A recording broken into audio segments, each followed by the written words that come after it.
Você está ouvindo o Ei Gestor, conteúdo para uma gestão em saúde acessível e descomplicada.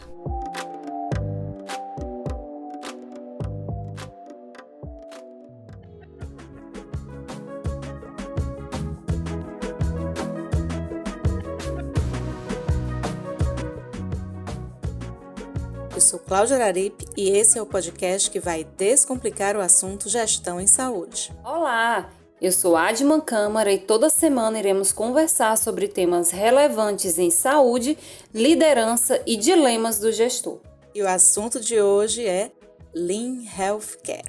Mas antes de falarmos sobre a metodologia em si, é importante lembrar que na semana passada fizemos a Semana Agile no nosso Instagram, @eugestordasaúde. Todos os dias apresentamos uma macrovisão sobre um método de gestão ágil e sua aplicação na área da saúde. No último dia, começamos a falar sobre o Lean Thinking, introduzindo o tema de hoje. E se você ainda não nos segue no Instagram, te convido para seguir a gente agora, nos acompanhar e interagir conosco. Afinal, nossa existência é por você.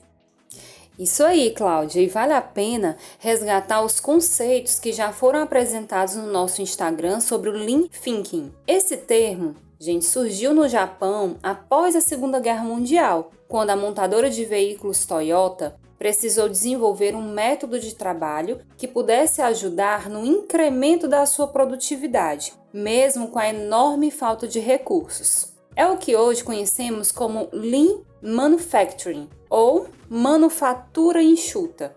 O pensamento é: quando reduzimos o desperdício, aumentamos a qualidade e a eficiência. Adman, te ouvindo aqui pensando, né? Será que essa circunstância de crise tem alguma relação com o que vivemos hoje na área da saúde? Com certeza, viu, Cláudia? E nós já falamos bastante sobre isso aqui, né? É uma preocupação atual e que não é apenas da gestão. Ah, sim, com certeza. Esse assunto envolve todos os profissionais da saúde, viu, gente? Chamar atenção aqui, mais uma vez, sobre o nosso compromisso com a mudança e melhoria do sistema de saúde. Mas, voltando ao assunto, como eu posso utilizar o Lean Healthcare e o que eu ganho com isso? Adman, estava pensando aqui. Vamos fazer de conta, tá? Que você está nos ouvindo. Você poderia aqui, de bate-pronto, nos dizer, enquanto cliente, tá? O que te preocupa ou até mesmo te irrita quando você precisa de uma instituição de saúde? Deixa eu ver, pensando aqui, acho que os nossos ouvintes vão concordar comigo, certo? O que me preocupa e me irrita mesmo muito é a espera. Gente, quando a gente tem uma dor, por exemplo, o que a gente mais quer é se livrar dessa dor. Ou uma outra situação, quando a gente está com um filho nosso, por exemplo, é ainda mais desesperador, né? Porque a gente quer saber o que está acontecendo, resolver rapidamente, sem sofrimento, sem nenhum risco. Então, essa situação realmente é angustiante, né? Ai, com certeza. E assim, né? Quando a gente se preocupa ou se irrita, as nossas reações são bem tranquilas, né?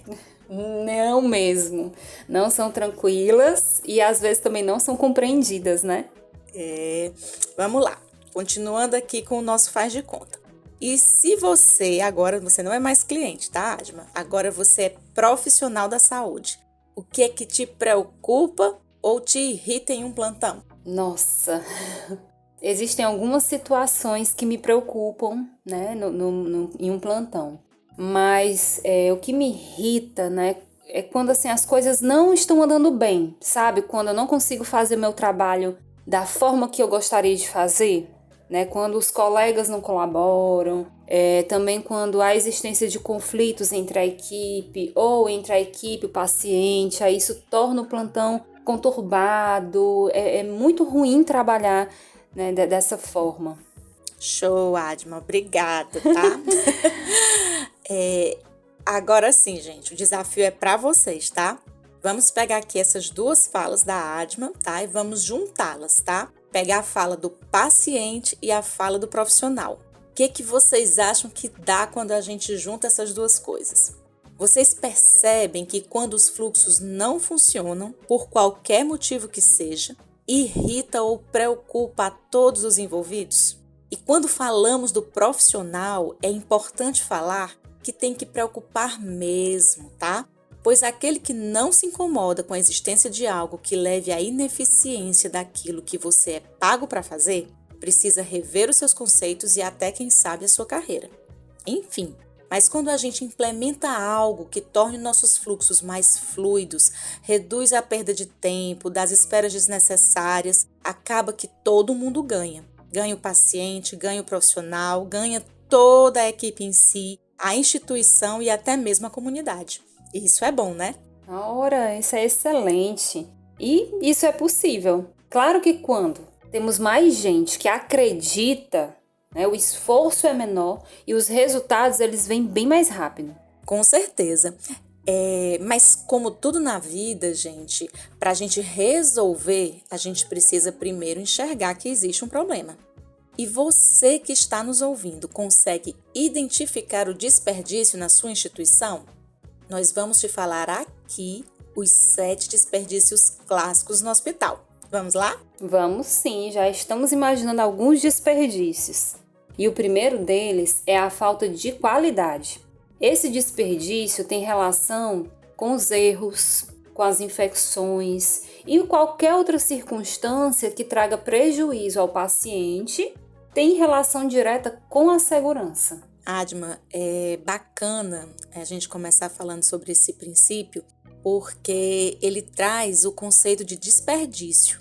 Quando a gente fala em agregar valor, esse conceito ele se torna bem abrangente. E essa abrangência a gente vê também no segundo desperdício, que é a espera. Apesar de que a palavra já explica por si só o problema, é importante falar que esse desperdício não tem relação apenas com o ato de esperar em si, mas sim com o tempo ocioso, gasto desnecessariamente, causado por uma burocracia vazia, por pausas no fluxo do processo de trabalho, por uma maneira de trabalhar desordenada, por rotinas ou processos improdutivos. E essas rotinas ou processos levam aos próximos desperdícios. Acontece como um efeito cascata, né? São eles: os estoques, a movimentação, o transporte, processos desnecessários e a superprodução. Então, esses desperdícios clássicos têm relação com o material, têm relação com os impressos, os medicamentos e até com os fluxos de pacientes, que ocorrem de maneira ali desordenada. Muitas vezes, né, por solicitações sem nenhum critério, por acúmulo de materiais no setor, por impressos, né, desnecessários, enfim, tudo que gera idas e vindas desnecessárias, estoques ou ociosidade. Gente, e é importantíssimo lembrar que o desperdício envolve tanto processos administrativos quanto assistenciais, ok? Por exemplo, uma repetição de um exame desnecessário causa prejuízo ao paciente, à instituição e ainda pode prolongar desnecessariamente o tempo de internação. Pessoal, vocês percebem aqui quantas vezes a gente já falou as palavras desperdício e desnecessário? Pois é, lembrando que o nosso compromisso é descomplicar e por isso vamos resumir aqui o que o Lean representa de fato no nosso dia a dia. É mesmo, né? É repetindo, mas aqui justamente porque é esse o objetivo. E a gente pode dizer assim que o Lean tem 5 princípios fundamentais, tá? Que começam com o valor percebido pelo cliente, que é aquilo que o cliente quer de fato. Passa pelo mapeamento dos fluxos, identificando o que deve ser eliminado e segue com o terceiro princípio, que é o fluxo contínuo. E continuando aí, entrando no quarto princípio, que é a produção puxada, que nada mais é do que atender à demanda na hora certa, sem desperdício e nem superprodução. E para terminar, o quinto pilar é a perfeição, que é a busca, na verdade, da melhoria contínua, né? No atendimento, nos processos, nos resultados. Isso aí, Adma. E assim, gente, vocês que estão ouvindo o nosso programa, com certeza já devem conhecer uma fala comum em muitos hospitais. Essa fala, ela diz mais ou menos assim: existe um hospital da semana, um hospital do noturno e um hospital no final de semana. Essa frase significa que os processos, as rotinas, o fluxo de trabalho e a visão do profissional diferem nesses períodos. O que isso significa na prática, né? Significa, por exemplo, que altas não são dadas aos finais de semana, independente da condição clínica do paciente. Significa que procedimentos de rotina não seguem protocolo clínico e sim o hábito do profissional.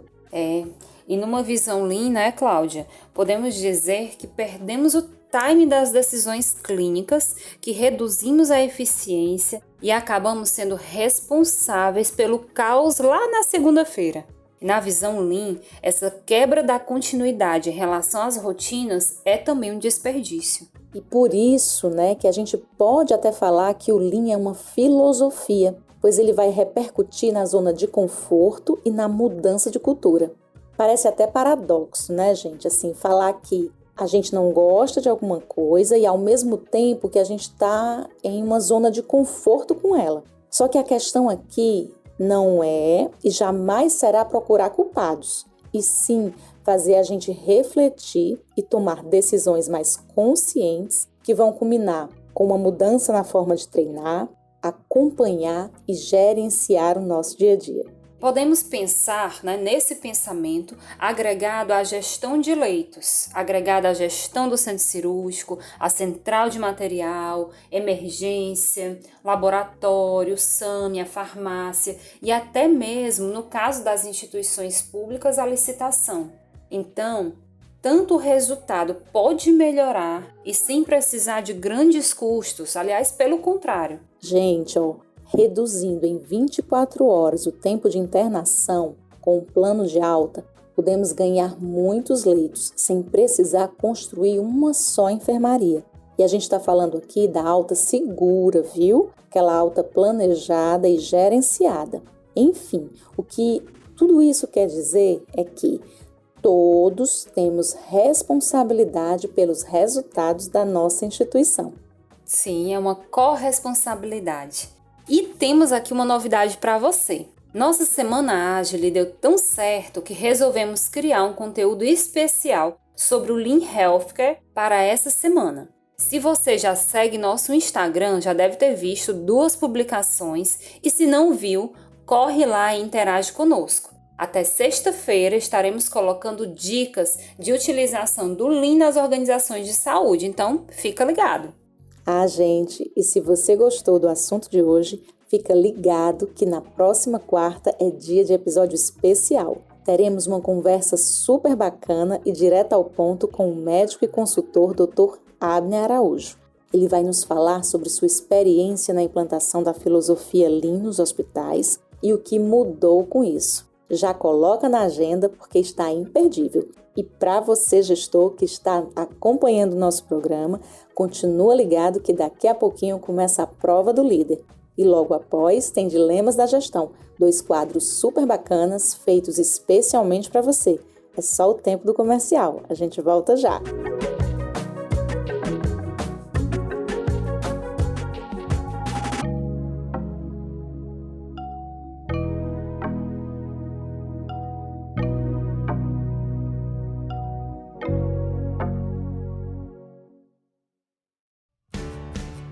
O quanto você tem investido em seu desenvolvimento.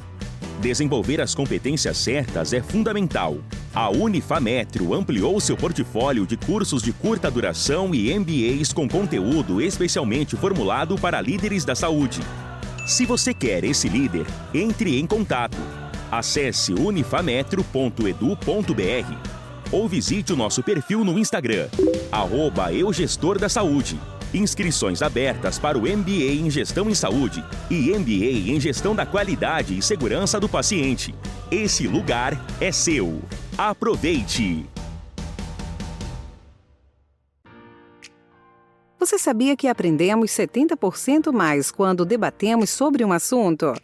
Que esse percentual cai drasticamente para 20% quando o conteúdo é apenas transmitido diretamente a nós? Aprender e colocar em prática tem que fazer sentido. Convidamos você a conhecer nossos jogos colaborativos e ferramentas de auto-coach para trabalhar liderança, comunicação e segurança do paciente. Quer saber mais? Segue nossas redes sociais, @eugestordasaúde e fica por dentro de estratégias criativas, inteligentes e eficazes para desenvolver você e sua equipe.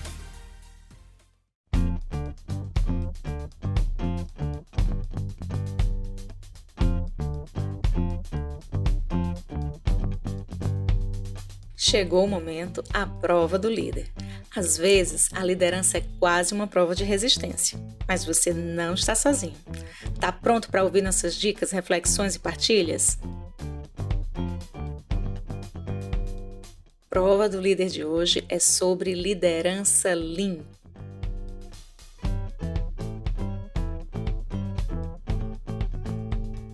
Você que nos acompanha já deve ter percebido que a saúde é uma indústria complexa e com alto grau de incerteza, o que torna promissora a integração com a cultura Lean. No entanto, também sabemos que, apesar de simples, os princípios do Lean Healthcare por vezes não são tão fáceis de implementar em uma organização de saúde. Aí nasce a figura do líder como um diferencial importante para o fazer acontecer. E no programa de hoje, vamos trazer algumas dicas fundamentais para você que quer desenvolver um estilo Lean de liderança. Vamos lá? Primeiro, é importante salientar que a liderança Lean tem um estilo diferente da liderança tradicional. E os líderes acabam por tendo atributos bastante diferenciados. E o primeiro deles é parar para resolver problemas em tempo real. Para o líder Lean, quando não se tem tempo para criar melhorias, você não tem melhoria. Assim, esse atributo faz com que o líder não só compreenda o momento de parar, como desenvolve as pessoas para criarem esse tempo. Quando falamos em resolver problemas, deixamos claro também um outro atributo dessa liderança. Esse líder, gente, ele encara os problemas de frente e encoraja sua equipe a fazer o mesmo. Nada de esconder ou colocar os problemas embaixo do tapete. O que importa é desenvolver uma cultura de resolução. Algo importante na liderança Lean é que o líder vai ao Gemba com frequência.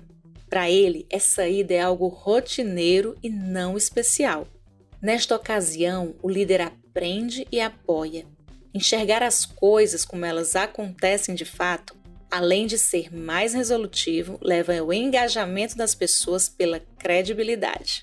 Um outro atributo da liderança Lean tem relação com a forma que o líder se enxerga. Ele compreende que não precisa saber de tudo e que ter humildade e agir como um coach e um eterno aprendiz só agrega valor junto à equipe e também faz muito bem à própria saúde. Por fim, quando a gente relaciona essa liderança à implantação das mudanças, a sabedoria da liderança Lean está em customizar a abordagem às diferentes circunstâncias, o que ajuda as pessoas a se sentirem mais confortáveis em lidar com as mudanças que estão sendo introduzidas. Gerar conexões pessoais e emocionais também é muito importante para gerar compromisso. Só não pode deixar de ter à mão os dados reais, ok? Essas informações devem e precisam ser compartilhadas. E então, nossas dicas fizeram sentido para você? Desenvolver uma liderança Lean é fundamental quando se pretende mudar processos e cultura. Já sabemos que essa mudança não é apenas uma vontade, é uma necessidade e uma questão de sobrevivência. E o que fica? A palavra de ordem é fluidez. Conheça os processos, identifique as falhas, coloque seu paciente no centro e sua equipe ao redor. O líder Lean está junto do time e não acima dele. Aprenda com os problemas e gire sempre o ciclo PDCA em busca da melhoria contínua. Espero que essas dicas possam contribuir um pouquinho que seja com a sua carreira, seus resultados e principalmente com a sua vida. Toda semana estaremos trazendo desafios diferentes para a liderança e dicas super especiais para lidar com eles. Fica ligado, favorita a gente e nos acompanha pelas redes sociais. Ah, compartilha esse episódio, viu? Ajuda a gente a alcançar nosso propósito.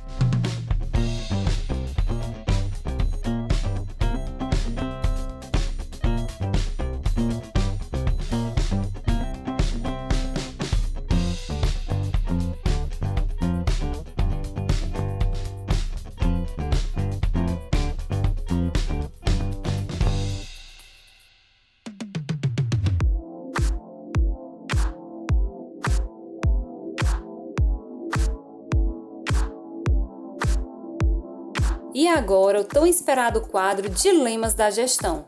Chegou a hora daquele papo direto com você, gestor. E você pode participar através do nosso e-mail podcastegestor@gmail.com, pelo Telegram @podcastegestor ou pelo direct do nosso Instagram @eugestordasaúde. E você também pode enviar áudio e interagir conosco. E o dilema de hoje foi enviado por uma gestora que trabalha em um núcleo de segurança do paciente. Bem, o dilema que gostaria de compartilhar é em relação ao profissional de saúde que se envolve em mais de um evento adverso grave. Em um exemplo recente, uma enfermeira com 15 anos de experiência na assistência e 7 meses trabalhando em um setor oncológico administrou 24 comprimidos de um quimioterápico que estavam dentro de um frasco, achando que todos tinham 2 mg de apresentação. Foi abordada pela chefe imediata e geral de enfermagem. O paciente estava em cuidados paliativos, seguiu bem, dentro do prognóstico esperado. Em um intervalo de 1 mês, administrou uma quimioterapia endovenosa e, ao instalar, não ajustou o sistema equipo e catéter central, e ocorreu perda do medicamento. Por não saber precisar a quantidade perdida, decidiu, junto a outra colega, solicitar à farmácia outra dose completa, sendo esta liberada e instalada, sendo infundida boa parte da medicação. Comunicou ao médico depois que recomendou a suspensão imediata da infusão. Nesse caso, considerado evento adverso grave, a paciente necessitou realizar procedimentos adicionais e segue em tratamento. A profissional, ao ser abordada quanto à reincidência, relatou não ter recebido treinamento. No entanto, refere que no primeiro mês aprendeu a rotina da unidade por meio de plantões extras na escala. Ao ser questionada se sentia-se pressionada pela tarefa ou supervisão imediata, relatou que não, se sentia acolhida e adora o setor. Diante desse caso, o melhor seria retirar essa pessoa da unidade. Mantenho sob supervisão novamente? E então, Cláudia, quais são as sugestões para esse dilema? Uma situação, às vezes, recorrente nas instituições de saúde, né? É isso aí. A gente não tem o nome da gestora, né? Mas, de qualquer forma, muito obrigada pelo compartilhamento do teu dilema. É um dilema complexo, tem relação com a cultura de segurança, com a gestão de pessoas e com a gestão de risco. Segundo o contexto da situação, trata-se de uma profissional com 15 anos de experiência na assistência e 7 meses na área de oncologia, certo? Vamos lá. Para poder tomar uma decisão mais acertada, sugiro uma avaliação dos 2 eventos adversos. É preciso fazer uma análise de causa raiz, tá? Precisamos também responder algumas perguntas, por exemplo, essa experiência de 15 anos foi nessa mesma instituição? Em que área essa profissional trabalhava? Existe algo importante que deva ser lembrado neste período de trabalho? Um outro questionamento que pode ser feito é: por que a profissional foi transferida para a área de oncologia? Nesses 7 meses de trabalho, houve algum outro evento relacionado à conduta da profissional? A depender dessas respostas, podemos analisar a questão pela ótica do treinamento e dizer se houve ou não imperícia, tá? Uma outra situação que chama muito a atenção no relato de caso é a dispensação do quimioterápico. Claramente uma falha de processo importante e que nos remete à teoria do queijo suíço, onde uma falha leva a outras subsequentes. Sem conhecer a fundo a situação, não seria responsável falar sobre a decisão de desligamento, mas fica claro também a necessidade de responder as perguntas-chave sobre a profissional. A necessidade de realização de um feedback estruturado, tá, gente? a realização da análise de causa raiz e uma atuação correta, para a correção de todo o processo. Em relação à necessidade de supervisão, isso é sempre necessário, mas vai depender das respostas anteriores. Afinal, nestes 7 meses de trabalho, quantas vezes a profissional realizou o procedimento citado? Somente a partir desta análise será possível definir condutas sistêmicas individuais, de forma a não se perder a oportunidade de apoio ao profissional e, ao mesmo tempo, ter dados para agir como determina uma cultura justa. Por fim, também é importante analisar a conduta diante o primeiro evento. Será que ele foi conduzido adequadamente? O que trouxe em relação à atuação da profissional? Uma outra pergunta: como está a avaliação da equipe como um todo, Uma vez que ela não agiu sozinha, uma vez que a decisão foi compartilhada. Então, essas respostas elas serão determinantes para a tomada de decisão, que aí, como eu falei, vai definir condutas sistêmicas que envolvem treinamento, gerenciamento de processos e até condutas individuais, que são as condutas em relação à profissional de fato envolvida. E, para finalizar, a máxima nesse caso, gente, deve ser parar, pesquisar, analisar e agir. Tudo no seu tempo. Não adianta a gente colocar uma situação dessa debaixo do tapete ou esperar por uma oportunidade. A oportunidade, ela é agora, certo? E se você gostou dessas dicas e tem um dilema a partilhar conosco, envie sua mensagem ao e-mail podcasteigestor@gmail.com ou pelo Telegram, @podcasteigestor, ou ainda pelo nosso perfil no Instagram, @eugestordasaúde. Segue as nossas redes sociais. Estamos no Instagram Eu Gestor da Saúde, YouTube e todas as plataformas de áudio. No Instagram é Eu Gestor, viu? Lá, além do podcast, tem jogos, cursos e muito material bacana feito para você. Compartilhe esse episódio e ajuda a alcançar mais gestores. É isso aí. Fiquem com Deus e até a próxima quarta. Se Deus quiser. Até mais, gestores!